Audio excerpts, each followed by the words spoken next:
Hello, everyone. Good morning, afternoon, or evening from wherever the world you're joining us today. Welcome to another Speak Up webinar. Speak Up is a unique collaboration between Keynote and Spunko, through which Keynote directory members and training alumni will share their experience and expertise on various topics each month to ignite and inspire meaningful conversations on subjects that matter, and to bring communities together through Spunko. Keynote Women Speakers is the world's leading directory of female public speakers. Founded in Singapore in 2017, Keynote is a nonprofit organization that was run entirely by volunteers. Keynote aims to bring diversity to speaking stages around the world. They focus on diversity simply because it increases group intelligence. Spunko is an all-girls global organization that operates in 20 countries across the world. Each month, Spunko holds regular life skill webinars for young women, hosting successful women entrepreneurs and professionals in their webinars. This is the 7th installment of the Speak Up webinar series featuring Deepa Swaminathan. Today's session is a salute to the young people championing post-pandemic futures through volunteering. In this session, Deepa will share her powerful story of giving back to the community through volunteering and how young volunteers have the power to deliver change in a post-pandemic world. About Deepa Swaminathan. Deepa is an experienced Harvard-educated lawyer, but she is best known as the founder of an initiative that helps migrant workers in Singapore. It's Raining Raincoats. She took up the cause of migrant workers when it was not a glamorous issue. The story of her encouraging two laborers caught in a thunderstorm on her street, taking them home and saving one of them from a suicide attempt, went viral in 2015 and eventually led to the birth of It's Raining Raincoats. Deepa is a two-time recipient of the President's Volunteerism and Philanthropy Award in 2017 and 2020, and has been included in the Tatler's Asia 100 Most Influential in Impact Space for 2020, and has many accolades under her name.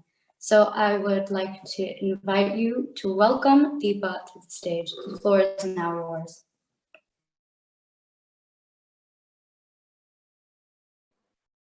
Hi guys, can you hear me? I'm struggling a little bit with a rather weak internet connection, but if we get cut off, I'll see what I can do. I'm trying to hotspot in the meantime. We can hear you. Okay, so do you want me to just start off speaking now? How do you want to do this? Yes, Deepa, you can start the session. The stage is yours. Okay, so welcome everyone. It's a real honor to be invited to address all of you today, chat with you this Saturday afternoon. So I am Deepa Swaminathan, and as you just heard, I'm a lawyer. That's my day job. And in my personal capacity, I started an initiative to help migrant workers a few years ago. Basically, migrant workers, those of you who are in Singapore, would be very familiar with the group of people I'm talking about. But for those of you who are not from Singapore, migrant workers are our manual labor. They come from other countries in the region, such as India, Bangladesh, a few from Sri Lanka, and other parts of Asia. And they are basically, they're not illegal immigrants. They're very much legal, but their living conditions are markedly different to what the rest of us experience in Singapore. They get paid, there's no minimum wage for them in Singapore, so they're paid $18 a day, not $18 an hour, $18 a day. They live in very cramped dormitories.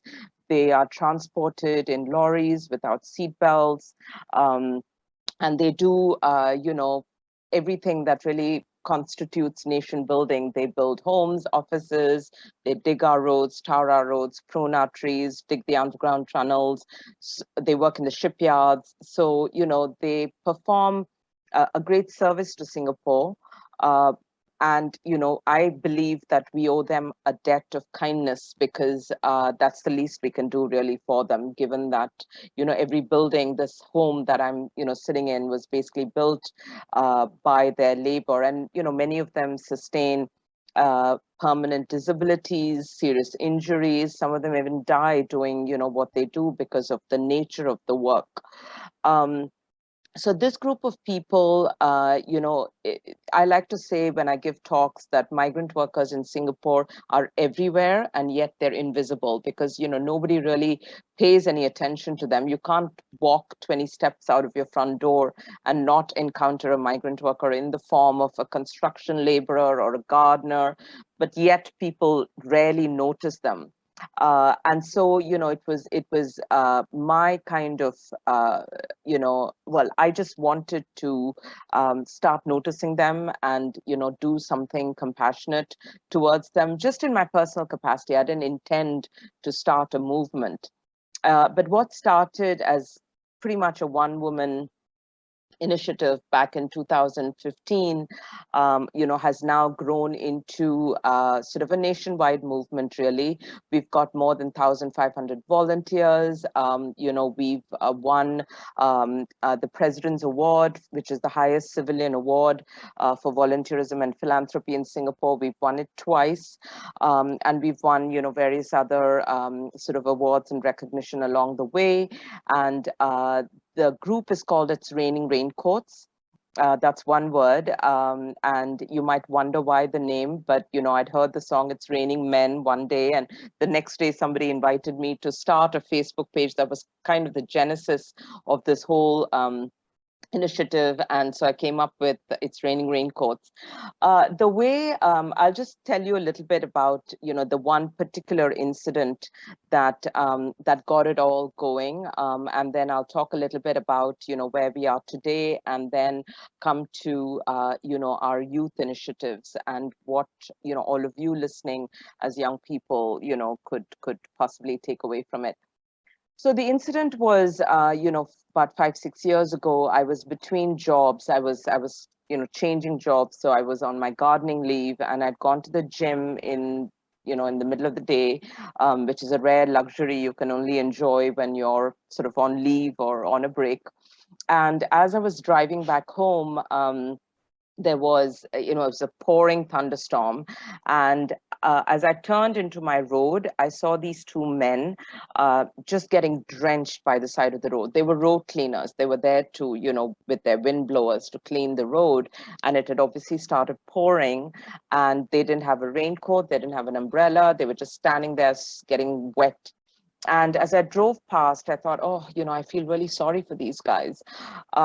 But yeah, so anyway, where was I? So I got the guys, I forced them into my car, some food to eat, etc. And and then I took a photo of them to put on Facebook, these two migrant workers, by which time I'd given them some of my husband's old clothes to change into. They'd eaten, they'd had a hot cup of coffee each. And I was going to take a photo of them to put on Facebook to say that if employers, send migrant workers out to do road works, they should at least give them an umbrella or a raincoat or something. These guys were worried that they might get into trouble. But I said, look, I don't even know your names. I don't know the name of your company. But if you're still scared, here's my number. And I'm a lawyer in Singapore. And, you can call me if you ever need any help. So they took my my number and they left.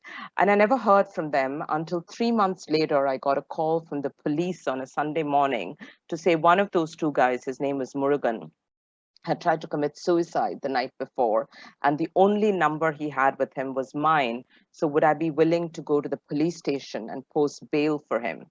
Because attempted suicide was a crime in Singapore at the time. It no longer is, but it was then. So when I heard that the only number he had was mine, of course, I had to go. So I left what I was doing on that Sunday morning, dashed to the police station, by which time they'd taken him to the mental health institute. So had to go there and find out what had happened. And what had happened was this guy hadn't been paid his wages for 6 months. He didn't know what else to do. He had a family back home to support. He had loan sharks hounding him. So he decided, he was just going to end it all because he just didn't know what else to do. So I said, look, I'm here now. I'm going to help you. Don't do anything foolish. So I came back. And I wrote an appeal letter to the police. And I said, this guy is a victim. He's not a criminal. The real criminal is his employer who hasn't been paying him his wages. So, you all should step in and rectify the situation and not treat this guy as a petty thief or, any other criminal. And I kept sending that, and I sent it to the commissioner of the police in Singapore. I didn't go low, I went quite high. And I kept sending that email every single day for a week. And miraculously, it worked, because a week later, I got a call from the police saying, well, firstly, madam, please stop emailing us. And, we're happy to report that we've dropped all charges against Murugan. We've identified his employer, and we've got him to pay him all his back wages. And a month later, this man, Murugan, appears at my gate again. He'd obviously remembered where I lived. And when I saw him at the mental health hospital, he had a beard. He looked really, he looked like death. But here he was a month later, clean shaven, fresh face, smiling, really happy. And then his wife called me from India to thank me. And, it was a nice ending. And it was a powerful awakening for me, that just because, I knew how to communicate, I had, some means. And all I really spent on this entire episode was maybe 3-4 hours, if you calculate it end to end. But with just that little investment of time and intellect, if you will, I was able to materially help this guy, right? If I hadn't been around, if he hadn't had that encounter that day, and he didn't know anybody in Singapore, he might have languished behind bars for a long time for something that wasn't a fault of his at all. So that was a powerful awakening moment for me, to realize that with just a little investment of my time, I could make a difference for these guys who are really here without anybody to help them. So I started, going around doing more of those kinds of things. And somebody found out about it, and there used to be this Humans of Singapore, and, the story went up there and then went viral and was picked up by the media. And then, then the Singapore Kindness Movement approached me to start something. That was the incident I was referring to, where I came up with this name. And so then It's Raining Raincoats was born. And it was still just me. But, some of these media stories, people then came forward, because I think a lot of people in Singapore were very keen to show appreciation to the migrant workers, but they didn't know how. So then I started coming up with, small ideas. We did a Christmas gift drive. We did a nationwide potluck. Then we were collecting food, unsold food from Starbucks, and giving it to the workers. And as word grew, our family grew as well, our family of volunteers. And, now we have more than 1,500 volunteers, amazing volunteers, from youth all the way to, older people. We have even very little kids who join us on our various distribution drives. You can check us out on Facebook. We're on Facebook, we're on Instagram, we're also on LinkedIn. And our unique value proposition is that we come up with very nimble, imaginative strategies by which, members of the public, residents of Singapore, can interact with migrant workers. Whereas in the past, they may not have known how to do it. They may have been worried that there's some stigma surrounding interacting with the workers. The workers are not safe, they're not clean, all of this stuff. And we've, slowly but steadily breaking down those barriers to the point where right now it's become really cool to help migrant workers. Many other groups have sprouted up. Imitation is always the best form of flattery, and I'm always delighted when a new group sprouts up to do something for the workers, because there's 1 million migrant workers, or close to that number, in Singapore, in a total population pool of about close to 6 million. So it's a lot. It's around 20%, and they deserve all our kindness. So it's been a great journey, for me personally. People always ask, how do you juggle, your full-time job, and have a family, and and this, but it's just like having a hobby, right? If you have a hobby, you could be cooking or gardening or knitting, and nobody would say, oh, how do you find time to have a hobby? But sometimes when you're doing volunteering, people always think it's unless you have buckets of time, you can't do it, which is a myth. You can really fit in doing good, making a difference with whatever else is going on in your life. And actually, I find, that worker Murugan, I always say that, that day, it wasn't quite me saving him. I think it was him saving me, because he is the one ultimately who gave me the gift of this initiative. So now we've also got something called IRR Next Gen. So one of our amazing volunteers, Kelly, she had this idea and said, why don't we start a youth wing? So we started a youth wing, and that's because a lot of schools, universities, etc., in Singapore, who were used to going abroad for service-related initiatives, are no longer able to because of COVID. So we've been getting an influx of queries from youth groups on what they can do. And so we decided we would set up a youth wing. What it has is it has mentors, it has interns, and they guide our youth. Of course, there's an age limit. For anybody who's less than, I think it's 17, they have to have an adult, because otherwise, it becomes, okay, I'm getting a message that my internet is unstable. So if I get cut off, keep the conversation going and I'll come back and join. But yeah, so if you want more information about the IRR Youth Wing, you can just message our Facebook page. We have a whole team of volunteers who respond very, very quickly, and they'll get some information out to you. But what we like is for youth to come to us with a well-cooked idea.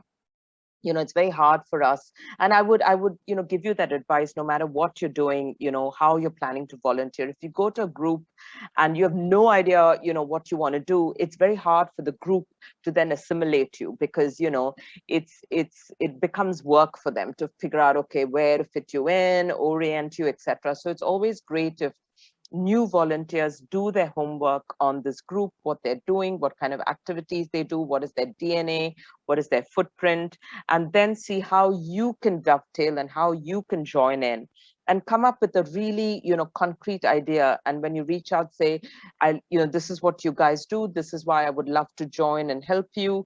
And this is how I think I could add value. Do you think that's a meeting point? That's always a much easier way for us to assimilate, young people coming on board, or really any volunteer coming on board, right? So that's what I would say about It's Raining Raincoats and our work with migrant workers in Singapore. I'm going to obviously leave time for questions later. So, if I haven't touched on a lot of things, but I'm happy to try and answer your questions. And then just generally in terms of, sort of starting an initiative, because I can speak a little bit about the challenges of starting something. Singapore is a unique place because, we're not, the landscape for doing sort of activist work is unique in Singapore, right? And it's not, maybe as open as countries like India or the US, so it's important to know your audience, to know your landscape, to know the regime, the sensitivities, the peculiarities, and then form a very sort of mindful approach on how you're going to tackle whatever issue it is that you want to address. One size never fits all. And then it's also important to be passionate about whatever you're doing. I mean, I just find that check the box exercises. We also get a lot of youth, right? Now, everybody wants to apply for university and they want, they want their resume to look good. There's so much competition. I get it. But, I just feel that if you're doing a check the box exercise, the impact is going to be marginal. You might end up, sort of surprising yourself and becoming passionate about whatever it is, you've started associating yourself with. But I think if that initial move, that first step comes from a place of conviction, comes from a place of true belief, that's when, the needle will really move, because, admissions officers, people, all these people are highly experienced, right? They can see through what was set up just as a way to, score brownie points versus something that, really comes from a place of, as I said, conviction and belief. And, it's wonderful also if you can marry your passion with compassion, right? So, for example, my son, he, migrant workers is my thing, tennis is his thing. And what he's done is, he started an initiative called Yellow Ship. which targets finding new users for used tennis balls. It's a very small thing, used tennis balls are not among the world's greatest problems, but in Singapore, about 500,000 tennis balls are thrown away into the garbage every year. And, he found that out.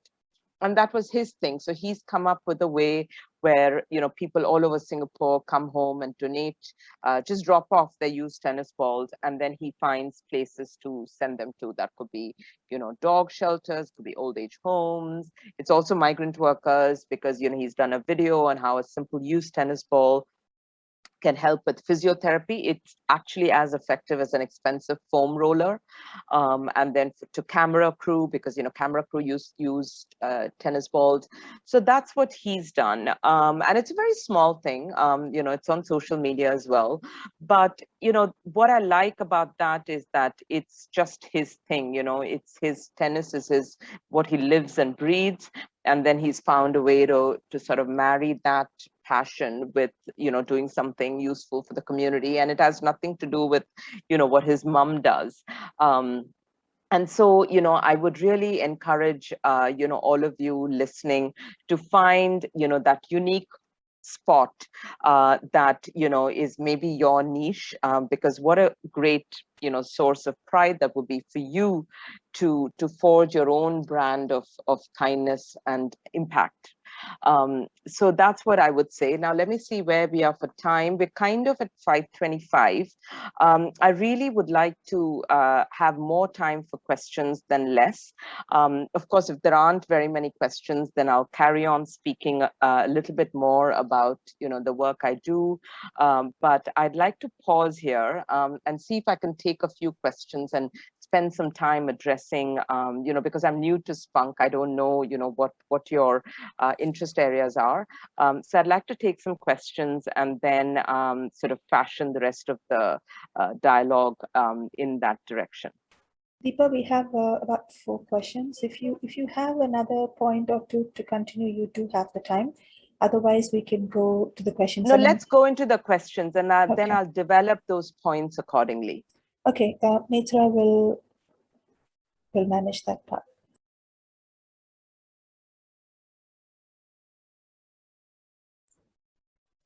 Thank you, Mitra, do you Deepa, have- yeah. for whatever you've said so far. Okay, I'm not able to hear anything. I don't know whether that's just my connection. Oh, can you hear me now? Yeah, I can hear you now. Okay, great. Thank you, Deepa, for this inspiring story. It's really weird how this one thing created such a big initiative that has so much impact on the space. So the first question we have here is, why do you believe the youth will be interested in volunteering in the future? Well, I think a lot of our young people that we see at It's Raining Raincoats, they're actually moved, by the plight of these guys, right, in Singapore. Because they see them, even when I go to a school and I've given talks to, kids in grade 3, etc., right, the little ones.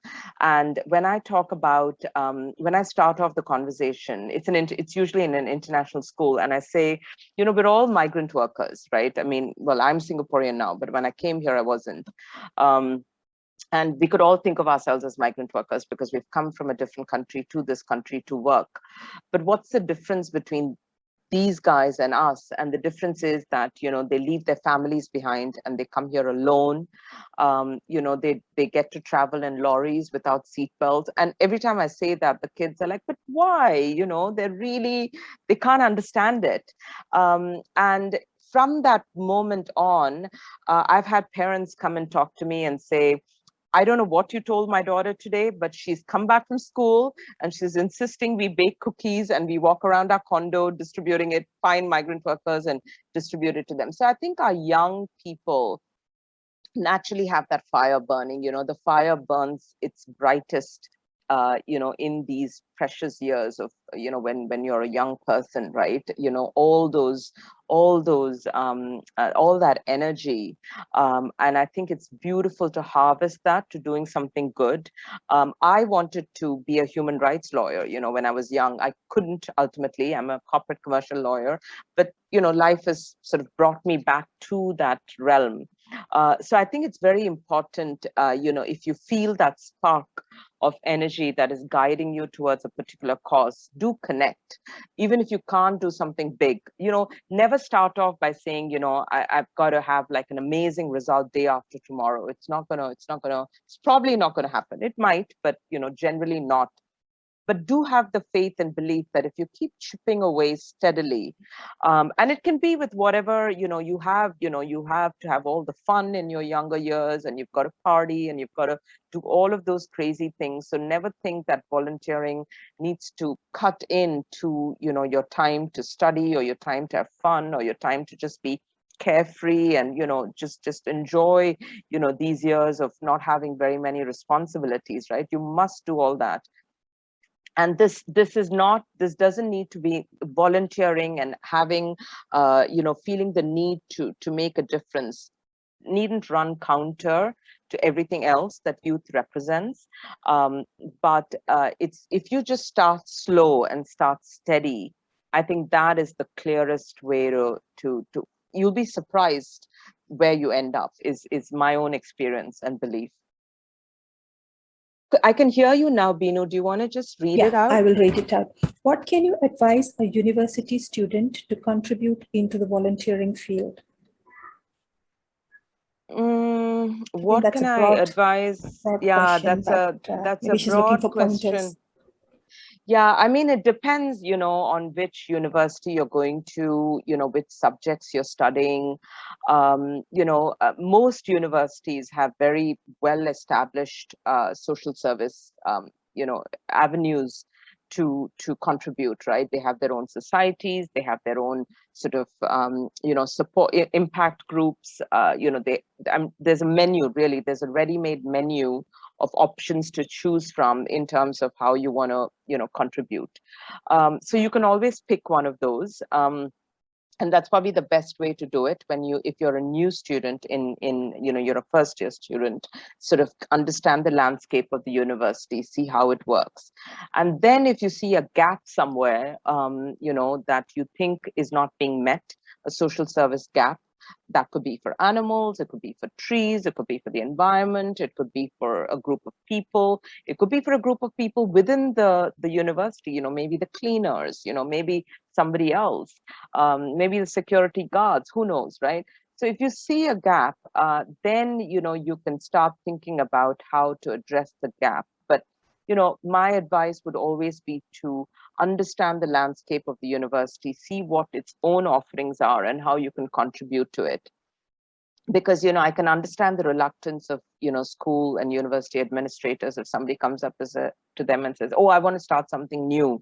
And they might be like, well, but we already have all these options. Why don't you try these out before, you decide, something new needs to be started. So there's always a little bit of that institutional inertia to immediately, enable students to start something new. I've seen that because even at my kids' school, they started an initiative for migrant workers, but it was only after very, very prolonged interaction with the space. I used to go there and give, several talks, and the school had done several year-round initiatives, and then, they've started something, for migrant workers. So I would recommend sort of, sliding in, understanding the social service landscape within that particular educational institution.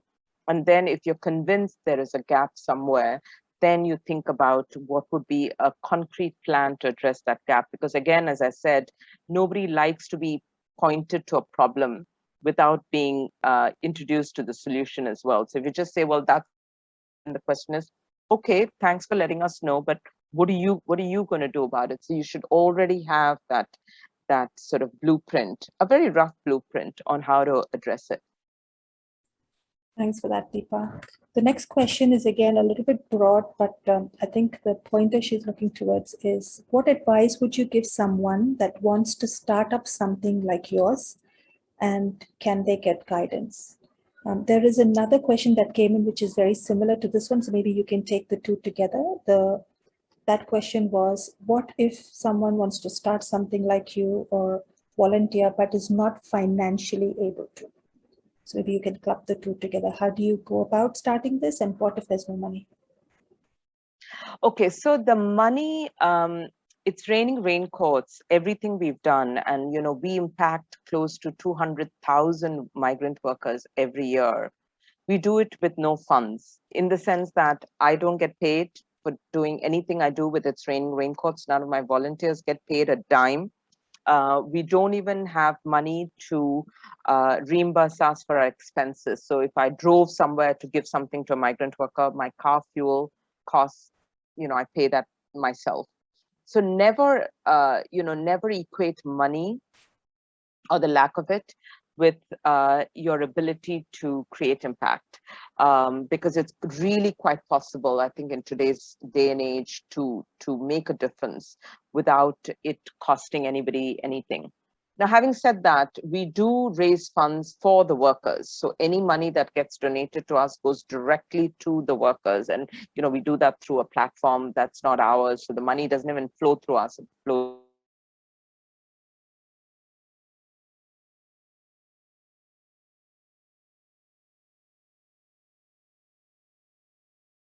do what we claim to be doing, right? Before anybody will open up their wallets and donate to, if you're trying to raise funds for a cause. But never start off with with the need for a lot of money, because there's so much donor fatigue these days. Everybody's giving to something. And I never go and ask people for money, people that I know personally. We just put it out there, and the universe takes care of it. And I believe greatly in the conspiracy of the universe. Whenever we have a need, somebody from somewhere comes up and offers us whatever it is we're looking for. But you can't rely on having money to do something good, because that'll never be sustainable. It's never sustainable to be needing money. You should be able to work off of whatever you have readily available, even if that is nothing, because creating impact, so for us, for example, a lot of the stuff that we give to the workers is pre-loved items that people are actually getting rid of. So we work with that. We don't turn our backs on pre-loved items. If a worker needs a fan, then we get somebody to donate one, because there's pretty much bound to be somebody who's getting rid of an extra fan, or who has an extra fan at home that they don't know what to do with. That's just an example. But back to the bigger question of how do you start something. As I said, the idea is to not think of starting a movement, because that's not what I did. It's just tell yourself, okay, this is what I believe in doing, and I'm going to get off the couch or get off my seat, and I'm going to start doing something. But it has to be something you're passionate about. Otherwise, it's going to seem forced, and you're not really going to know where to start. But if it is a gap that you're passionate about, you'll know instinctively what needs doing. And you just go out there and do whatever it is that needs doing, even if it's just yourself, and you feel the tide is against you.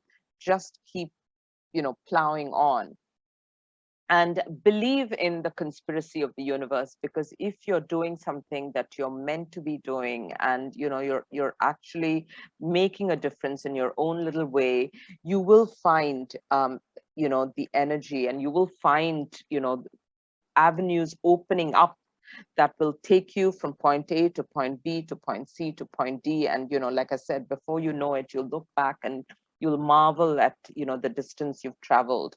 So my advice would be to find that cause that you're passionate about. And frankly, if you can't see one now, that's okay too. I mean, I'd lived in Singapore for 15 years before I started noticing the migrant workers. My true cause, my original cause is animals. I love animals.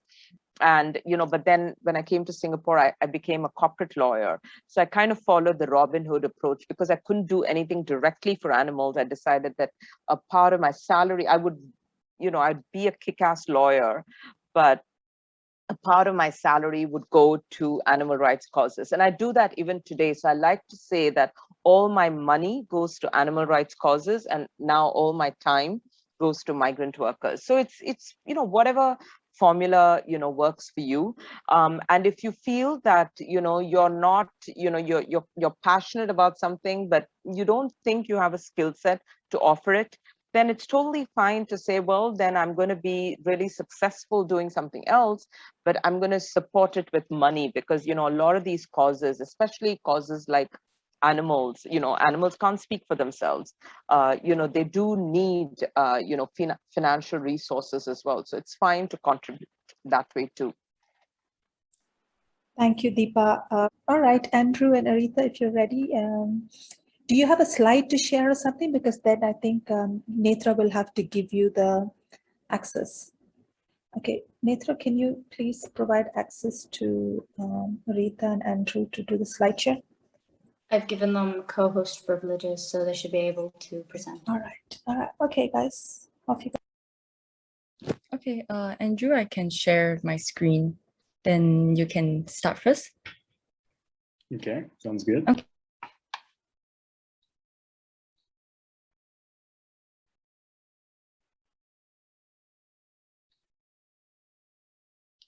Okay.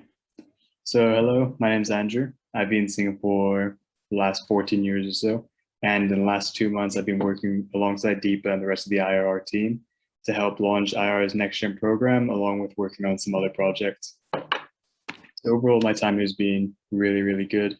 I came in here originally 2 months ago, just looking to kind of help out, spend my time on something meaningful and maybe learn some new skills.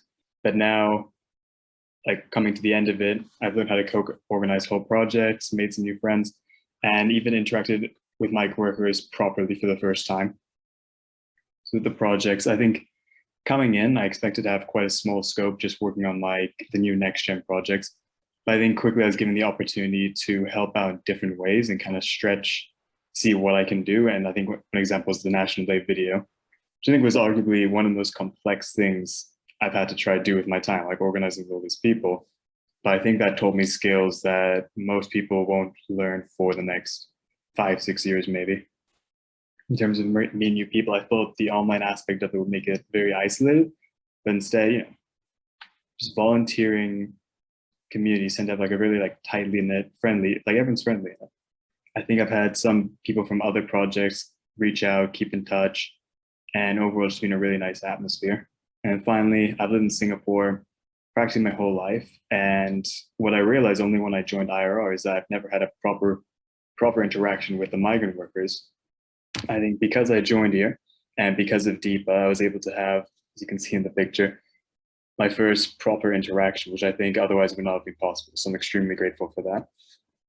Overall, I think these are all the reasons why the youth, especially nowadays with like everything we're seeing about climate change and everything, they really need to take part in their volunteer work, but also they benefit more than they expect, I think. Looking at the quote on the screen, giving without expectation leads to receiving without limitation, Charles F. Glassman. Volunteering is practically the epitome. So when a student choose to participate, they learn way more than they ever would in school, and they benefit much more than they expect. Additionally, if all students can come and volunteer on an issue that they feel passionate about, maybe it's migrant workers or animal safety or climate change, then they can start to form the change they want to see in the world, and they can start to realize that they actually do have the power to do something despite only being 13 to 18, maybe young 20s. They can learn they can actually do something in this world, even with minimum resources, which is why I think volunteering is so important in the modern day. Yeah, thank you.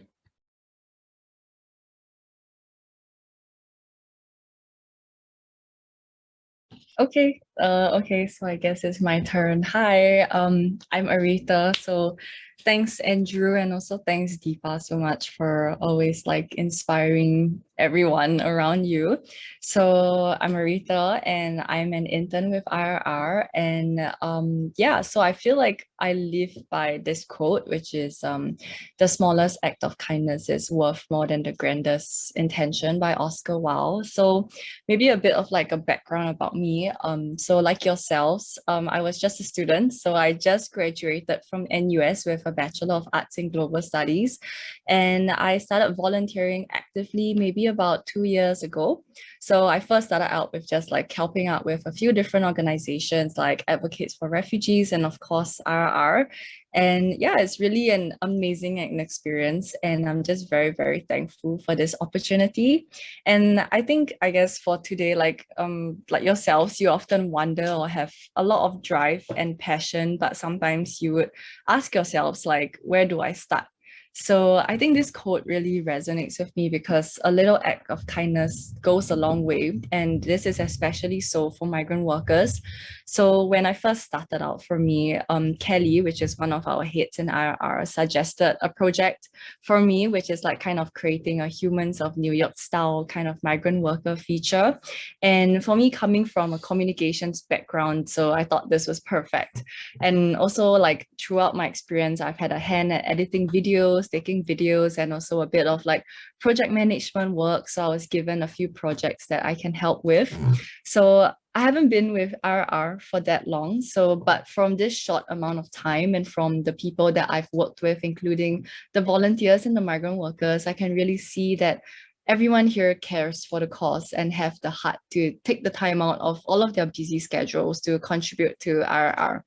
So I guess for you guys also, thanks so much for joining on for this. I think it shows that you're already curious to know how to help.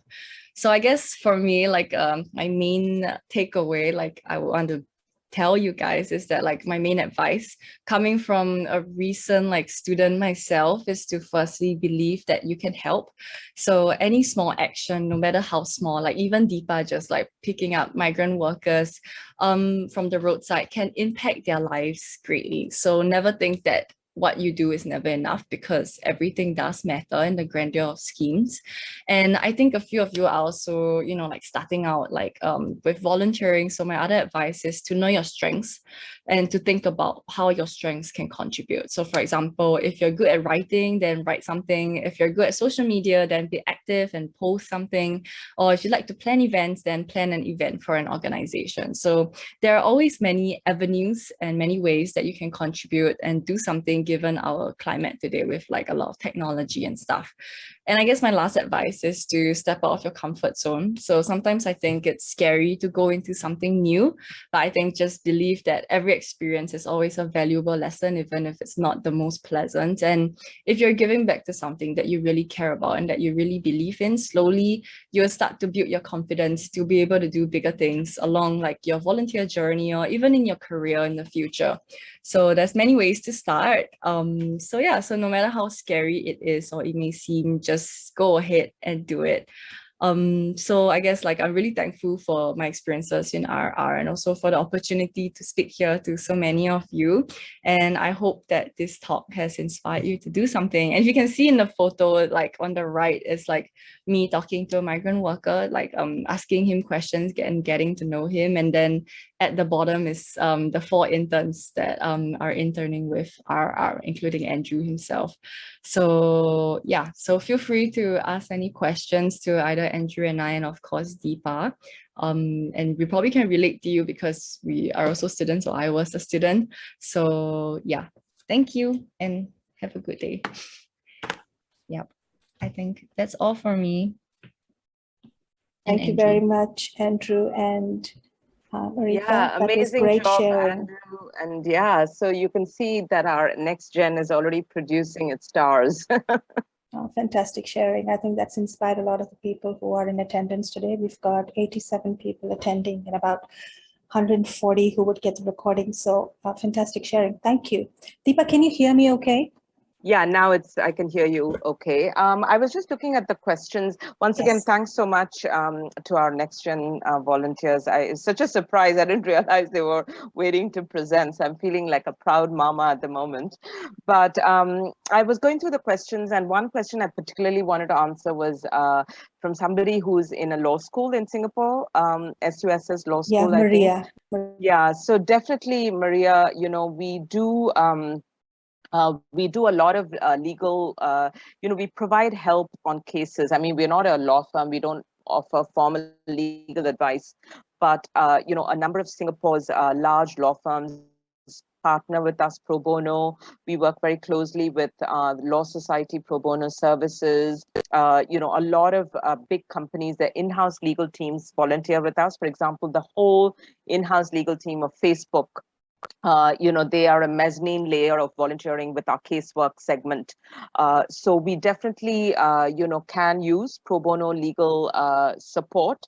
And one way to do that, again, would be to come to us with a very concrete proposal to say that, we are a group of whatever, 10 students, and, we can spare, 3 hours a week, send us any cases. We can also help you with research. We can do this, we can do that. So if you contact our Facebook page with a very concrete proposal like that, what I need is the number of people who can be involved, the number of hours per week, and what skill set you can offer us. Then, it will get channeled to the right team within IRR, and they'll get back to you. Thank you, Deepa. Maria, I hope that answered the question. Anyway, at the end of the session, we will be once again dropping in the chat box the links for IRR's LinkedIn page, Facebook page, and Deepa's LinkedIn page. So after the session, please feel free to reach out to all these resources, and you can take the conversation further. Now, Deepa, you must have seen many of the questions come back to the original question, which is how do they start an initiative? What do they do if they don't have funds? And apart from the funds, what else do they need to know about? So I think the bigger interest in the group is about, we'd like to do what you're doing. What do we do? Yeah, so again, to repeat myself, don't worry about not having funds. That is actually the least important resource to starting something. So don't let that ever hold you back, a lack of funds.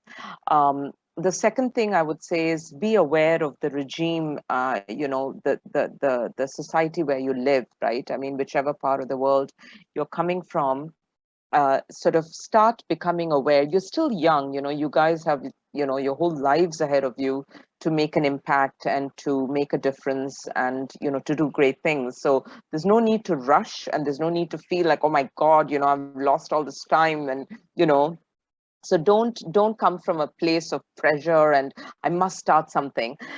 It can never be about, the starting point can never be, how do I start something? The starting point has to always be, this is a problem I don't think should exist. What can I do about it? So you've got to identify the problem first. So it can't be, okay, you know what, I'm already 18, I haven't started anything, I need to start something. How do I start something? That can never be, your starting block. It has to be the other way around, where, you're going around doing your daily things and you notice, this is not quite right. I mean, this street had a lot more trees and now it's looking really bare. I don't think we should be cutting down our trees at this rapid rate. What can I do about it? Or whatever that cause is, right? That's nagging at you, that's gnawing you. Something has to gnaw at you for you to start something. If nothing is gnawing at you, then, you can't just manufacture, a cause and start attacking it, right? So something has to irritate you, something has to trouble you, and you've got to find that something. So you've really got to start becoming attuned to the world around you and figuring out if there is something bothering you. If nothing is bothering you, that's fine too. Somewhere else at some other point in time, you'll meet your passion. But the starting point always has to be that point of pain.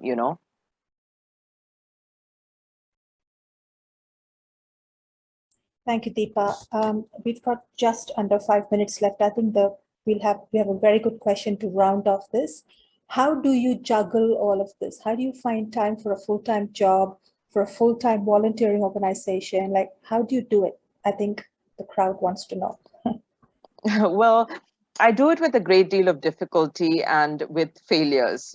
I often forget something. I'm supposed to be at a talk and I'm not there because I've forgotten, or, I'm late handing in something at work, or I'm not, I haven't done as good a job as I wanted to. I have, two kids. I don't spend as much time. So something always gives, but that's okay. That's life. I mean, I can't have it perfect everywhere all the time. I slip and fall on my face and have to pick myself. I do face emotional, I face burnout from time to time, more so in the last year and this year. It wasn't quite so intense before that. Obviously COVID comes with its own challenges, and I find my release in travel and reading. Those are my two releases.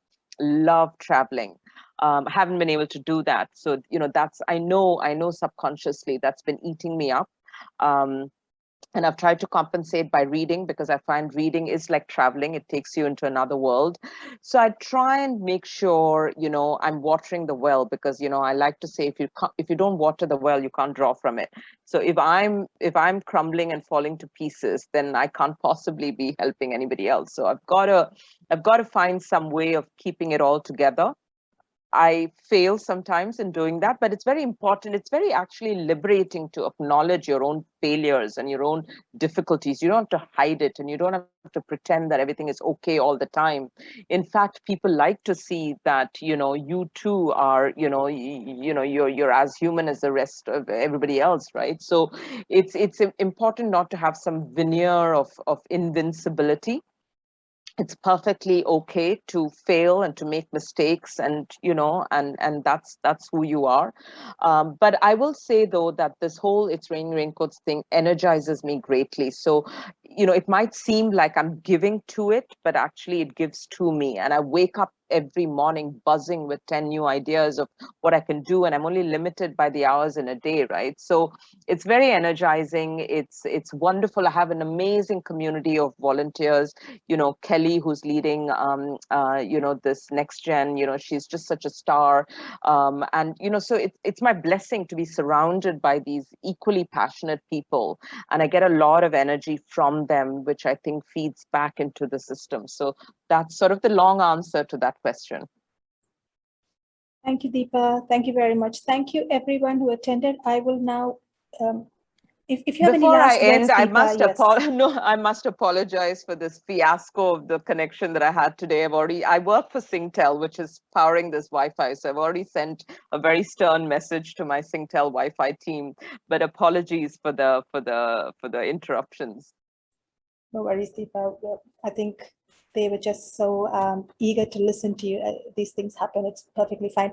If you have any more last words to say, otherwise I will pass over to the Spunko team to round this up. Yeah, congratulations to the Spunko team. I think this is such a wonderful initiative, and I'm very impressed by all these young people who've given up their Saturday afternoon to tune in. So thank you all so much for your time. I wish you all the very, very best.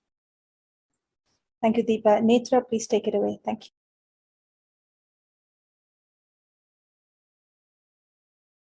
Thank you so much, Deepa, for this wonderful presentation. And I will now call on Anadia to close off the webinar. Well, that's all we have got for you here today. Thank you to our speakers and for the very inspiring words and providing Spunko with a fantastic panel. And a very special thank you to our audience. We appreciate you all for signing in and hope you learned a lot and got a meaningful take. Before we sign off, I would love to tell you all that the Team Spunko will definitely bring more Speak Up webinars. And thank you so much to the Keynote for the organization and the help they provided us. If you all need any more details, feel free to reach our website, spunko.com. Stay tuned for our next upcoming Speak Up webinar. Take care, everyone. Have a very great day. Thank you.